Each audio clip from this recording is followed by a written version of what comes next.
నమస్తే బ్రదర్, ఎలా ఉన్నారు? జస్ట్ ఇప్పుడే mega power star Ram Charan నటించిన పెద్ది సినిమా ట్రైలర్ అయితే చూశాను. ట్రైలర్ చూసిన తర్వాత నాకేమనిపించిందంటే బాగుంది, పర్వాలేదు, జస్ట్ ఓకే అనిపించింది. మరి ఓ రేంజ్లో లేదు, కానీ ఖచ్చితంగా సినిమాకి వెళ్ళి చూడాలి అన్నట్టుగా ట్రైలర్ అయితే ఉంది. ట్రైలర్ కట్ సరిగ్గా లేదు, కానీ ట్రైలర్లో ఏదో మంచి కంటెంటే ఉంది, అంటే సినిమాలో ఏదో కంటెంటే ఉంది. అలాగే ఇదొక ప్యూర్ మాస్ కమర్షియల్ ఎమోషనల్ రైడ్లా అనిపిస్తుంది. అంటే దాన్ని రేపు స్క్రీన్ ప్లేలో సినిమాలో ఏ విధంగా ఎమోషన్ని క్యారీ చేశారో మనకు తెలియదు, కానీ చూడ్డానికి మాత్రం వాళ్ళు చెప్పినట్టుగానే ఒక మంచి ఎమోషనల్ రైడ్ లాగా అనిపిస్తుంది. ఇంకోటి ఏంటంటే ఆ లాస్ట్లో ఒక షాట్ అయితే ఉంది. అక్కడ ఏం కనిపిస్తుందంటే ఉప్పెన సినిమా తరహాలోనే ఒక క్లైమాక్స్ ప్లాన్ చేసినట్టుగా కనబడుతుంది. ఉప్పెన సినిమాలో అలాగే సేమ్ పెద్ద సినిమాలో కూడా లెగ్ కట్ చేసినట్టుగా ఒక సోషల్ మీడియాలో ఒక ప్రచారం అయితే ఉంది. మరి అది నిజమో కాదో రేపు సినిమా చూస్తే అర్థమవుతుంది. కానీ ట్రైలర్లో మాత్రం అది స్పష్టంగా కనబడుతుంది. ఒకవేళ అదే నిజమైతే కనుక హిందీలో మాత్రం ఈ సినిమా ఖచ్చితంగా ఫ్లాప్ అవుతుంది. ఎందుకంటే ఛాంపియన్ అని ఆర్యన్ అజయ్ నటించిన ఒక సినిమా రిలీజ్ అయింది అక్కడ. సో సేమ్ అదే తరహాలో ఈ సినిమా అక్కడ రిలీజ్ అయితే ఖచ్చితంగా దాన్ని హిందీ ఆడియన్స్ అయితే సరిగ్గా రిసీవ్ చేసుకోలేరు. ఇక తెలుగు ఆడియన్స్ వరకు చూసుకుంటే ఆ ఎమోషన్ అనేది చాలా బలంగా ఉండాలి, ఖచ్చితంగా కనెక్ట్ అవ్వాలి, అంటే మనం కథలో లీనమైపోవాలి. ఒకసారి మనం థియేటర్లోకి ఎంటర్ అయిన తర్వాత పెద్దిగాడు తప్ప మనకి ఇంకెవరు కనిపించినంత ఎమోషన్గా ఉండాలి సినిమా. ఖచ్చితంగా ఫస్ట్ హాఫ్ అయిపోయేసరికి ఏం జరుగుతుందన్న క్యూరియాసిటీ మనకు కలిగించాలి. అలాగే ఇక పెద్ది క్యారెక్టర్తో మనం ట్రావెల్ చేస్తూ వెళ్ళాలి. అప్పుడు మాత్రమే అలాంటి సీన్స్ అనేవి వర్కౌట్ అవుతాయి. లేదంటే కనుక ఖచ్చితంగా తేడా ఇరుక్కుం సినిమా అసాన్ ట్రైన్ ఎక్కి వెళ్ళిపోతుంది, ఇది మాత్రం కన్ఫర్మ్. అయితే ఇంకా సినిమాలో కొన్ని పాజిటివ్స్ ఏంటంటే రామ్ చరణ్ గారి కష్టాన్ని నిజంగా మనం తక్కువ చేయకూడదు. క్రికెట్ ఆడడం కానీ లేదంటే కుస్తీ కానీ అలా ఆయన బాడీ మేక్ ఓవర్ కానీ నిజంగా అయితే చాలా అంటే చాలా బాగుంది. చాలా కష్టపడినట్టుగా మనకు ట్రైలర్ చూస్తేనే మనకు స్పష్టంగా అర్థమవుతుంది. ఆయన డైలాగ్ డెలివరీ కూడా ఉత్తరాంధ్ర నేపథ్యంలో చాలా అంటే చాలా బాగుంది. అండ్ అక్కడే ఉన్నట్టుగా ఆ భాష పైన కూడా వాళ్ళు బాగా పట్టు సాధించినట్టున్నారు. చాలా అంటే చాలా బాగుంది. ఆయన డైలాగ్ డెలివరీ విషయానికి వస్తే మాత్రం బేస్ అనేది, అంటే డైలాగులో బేస్ అనేది లేదు. అంటే ఇప్పుడు ఒక డైలాగ్ ఉంది ఏంటంటే మాటలతో కాదు బరిలో దిగి ఆటతో చూపించాలని ఒక డైలాగ్ ఉంది కదా. ఆ డైలాగ్ వింటున్నప్పుడు అంత వాయిస్లో బేస్ అనేది సరిగ్గా రాలేదు. సో డైలాగ్ డెలివరీ అనేది సరిగ్గా లేదు. ఇంకోటి ఏంటంటే మన దరిద్రం ఏంటంటే ఇదొక పాన్ ఇండియా సినిమా. అయితే హీరో తప్ప ఒకటి రెండు సైడ్ క్యారెక్టర్లు తప్ప మిగతా అందరూ కూడా పరభాష నటులే. మరి ఇదేం దరిద్రమో భావదారిద్రం మనకు తెలీదు. ట్రైలర్ మొత్తం వెతికినా కూడా తెలుగు వాళ్ళు ఎంతమంది ఉన్నారో ఇలా వేళ్ళ మీద లెక్క పెట్టవచ్చు. అంటే ఈ సినిమానే కాదులేండి, ప్రతి ఒక్క సినిమా కూడా అంతే.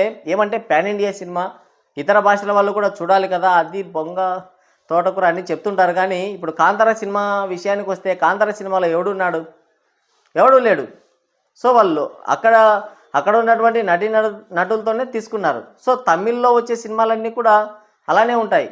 సో కొంతవరకైనా సరే తెలుగులో నటులు లేరా అని అనిపిస్తుంది. సరే ఓవరాల్గా చూసుకుంటే ఆ లిప్సింక్ అనేది సరిగ్గా లేదు. ఆ శివన్న చెప్పిన డైలాగ్స్ కానీ తర్వాత అతను మీర్జాపూర్లో నటించాడు కదా, అతని డైలాగ్ డెలివరీ కానీ అంతగా లిప్సింక్ అవ్వట్లేదు.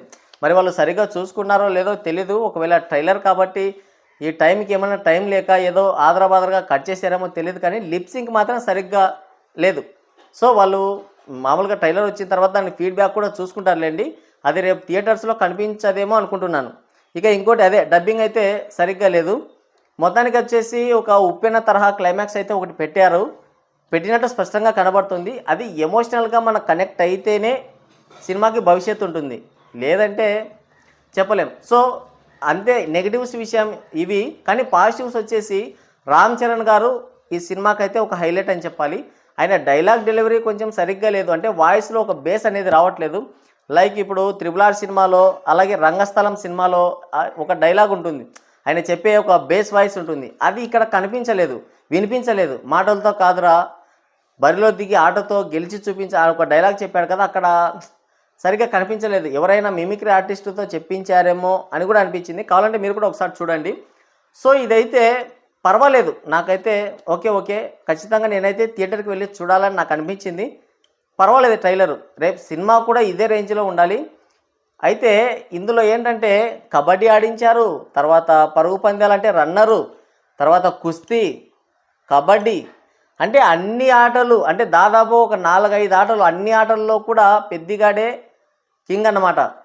సో అన్ని ఆటలు కూడా రామ్ చరణ్తో ఆడిస్తున్నట్టున్నారు. సో దాన్ని ఎలా మనం కనెక్ట్ చేస్తారో చూడాలి. సో గేమ్ చేంజర్లో చూసుకుంటే ఒకసారి స్టూడెంట్గా కనిపించాడు, అప్పుడే ఐఏఎస్, అప్పుడే ఐపీఎస్, అప్పుడే పొలిటికల్, అప్పుడే సీఎం అవుతాడు, అప్పుడే ప్రతిపక్షం, అప్పుడే ఎన్నికల కమిషన్, ఇవన్నీ కూడా సరిగా కనెక్ట్ చేయలేకపోయారు. సో పెద్ద సినిమాలో అలాంటిది ఉండకుంటే బెటర్. సో వీళ్ళు సరిగ్గా కన్వే చేసుకుంటూ వెళ్ళి మనల్ని ఏమంటారు, మనకి కనెక్ట్ అయ్యే విధంగా చేస్తే కనుక సినిమా నెక్స్ట్ లెవెల్లో ఉంటుంది. ఖచ్చితంగా 2026లో బిగ్గెస్ట్ బ్లాక్ బస్టర్ హిట్ అయ్యే అవకాశం కూడా ఉంటుంది. కానీ ఆ ఎమోషనల్గా మనం కనెక్ట్ అవ్వకపోతే మాత్రం సినిమా కంపల్సరీ షెడ్కి వెళ్ళిపోతుంది. నాకైతే ట్రైలర్లో కనిపించిన నెగిటివ్స్ ఏంటంటే, ఒకటి డబ్బింగ్, రెండు వచ్చేసి ఆ క్లైమాక్స్ సీన్ ఏదైతే ఉందో, ఉప్పిన తరహా లాంటి ఒక క్లైమాక్స్ ఏదైతే ఉందో అది ఖచ్చితంగా వర్కౌట్ అవ్వదు. ఎమోషనల్గా ఉంటే మాత్రమే వర్కౌట్ అవుతుంది. ఇంకోటి వచ్చేసి రామ్ చరణ్ డైలాగ్ డెలివరీ అయితే సరిగ్గా లేదు, ఆ బేస్ అనేది కనిపించలేదు.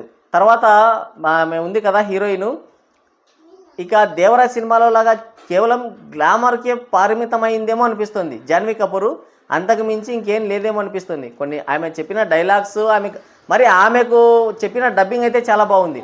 అంటే ఆమె చెప్పిన డైలాగ్స్, ఆ బొక్కలే అలాంటివి బాగానే ఉన్నాయి, పర్వాలేదు. అంటే అలాని కాదు, డైలాగ్స్ బాగున్నాయి అన్నమాట, డబ్బింగ్ చాలా బాగుంది. తర్వాత రామ్ చరణ్ గారు ఈ సినిమాకి హైలైట్. సో ఆయన కోసం అయితే సినిమాకి వెళ్ళాలి. ఆయన పడిన కష్టం అంతా కూడా ట్రైలర్లో కనిపిస్తుంది. సో మనం కంపల్సరీగా సినిమాకి వెళ్ళాలి. ట్రైలరు చూస్తే ఆడియన్స్కి ఏమనిపిస్తుందంటే, ఓకే ఒకసారి వెళ్దాం అన్నట్టుగానే ఉంది, మరి ఓ రేంజ్లో లేదు. సో ఇప్పుడున్నట్టుగానే ఉంటే సినిమా యావరేజ్ అయ్యే అవకాశం ఉంది.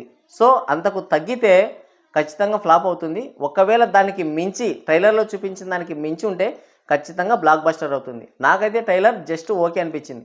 మరి మీకేమనిపించిందో కింద కామెంట్ చేయండి.